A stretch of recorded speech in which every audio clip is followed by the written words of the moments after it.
Padovani, partecipate. Troppo facile criticare, magari dai social, senza metterci la faccia. Uscite di casa e partecipate alle consulte di quartiere. Sembra essere questo il messaggio lanciato dal Consiglio Comunale, che ne ha approvato il regolamento. Le consulte saranno 10, in quanto dei 6 quartieri cittadini, l'1 e il 2 ne avranno una, gli altri 4 2. Servono in tutto 256 persone che potranno iscriversi all'apposito albo entro il 24 settembre. Istruzioni sul sito internet del comune e nelle 6 sedi di quartiere.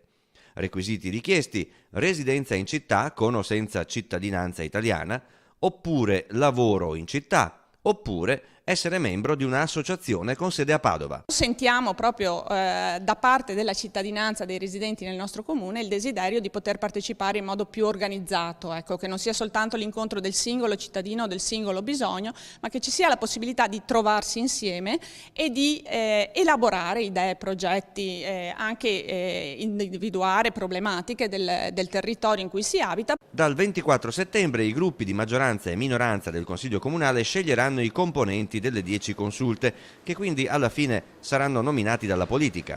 Dal 24 ottobre le consulte saranno operative.